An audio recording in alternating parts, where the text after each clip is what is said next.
Hi, and welcome to Biscuit Week. In order to make biscuits, most people do need buttermilk, but buttermilk is kind of an odd ingredient. You don't keep it in the kitchen to drink with. It is used specifically for baking, although I do know some older gentlemen who do drink buttermilk, and frankly, I think it's odd. But you know, all of these older gentlemen are over 85, so maybe there's something to it. So obviously, if you're baking, the first thing you want is genuine real buttermilk. You just go to the store, you get it, make sure you keep it refrigerated. It's got a long lifespan, but if by chance you can't use up this much buttermilk, because most recipes call for anywhere from 1/3 to 2 cups of buttermilk, when you're done with it, you just freeze it.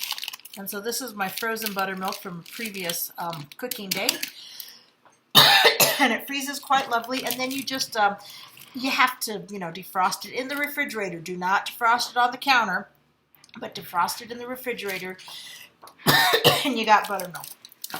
Next thing you've got, if you're like me and you like to bake a lot, you can use this powdered buttermilk.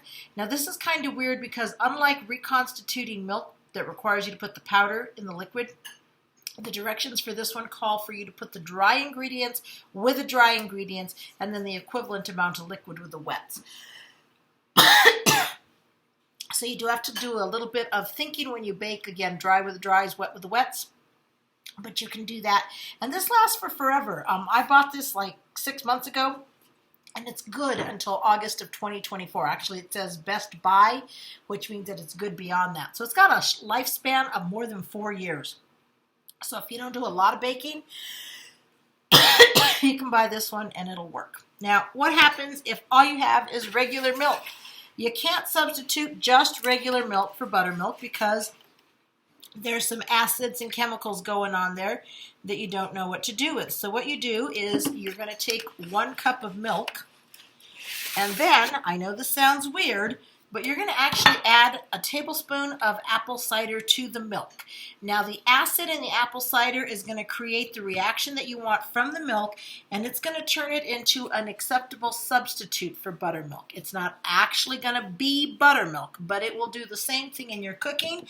And in case you're wondering, won't it taste like vinegar, miss, and make my food taste awful? And the answer is no, it won't. I tried it. I was out of buttermilk. I didn't want to have time to defrost my frozen buttermilk. I had regular milk. I put the apple cider vinegar in it. It sounded weird as all get out, but actually it created a nice tasty product. So you can do that, but if you don't want to, because I'm not putting vinegar in my food, you can also substitute lemon juice. Lemon is an acid. It's going to have that same acidic reaction with the milk, and it's going to create that.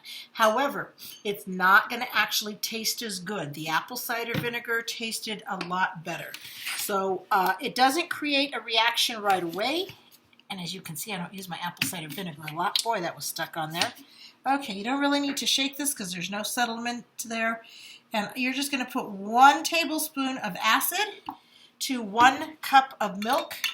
And you're going to give it a stir, but it's not ready to use yet. You have to wait 5 minutes. You have a chance for all the chemical reactions to occur. And then when you're done with that, I know it sounds gross, but you're going to have an acceptable substitute for buttermilk. So let's recap. If you don't have actual buttermilk, what can you use? Well, you can go to your freezer and pull out, actual buttermilk that you froze last time. You can use the dry powder, and again, the dry powder, the dry is going to go with the dries, the liquid amount is going to go with the wets. It will do the same thing. I got to tell you though, it's not the same as using real buttermilk. It's an acceptable substitute, but it's not an equal substitute. And then the one that tastes the best and is most buttermilk-like is actually using 1 cup of milk with 1 tablespoon of cider vinegar or 1 tablespoon of lemon juice, and then you just let it sit for 5 minutes, and that's it. Now we're ready to begin baking, okay? Bye, guys.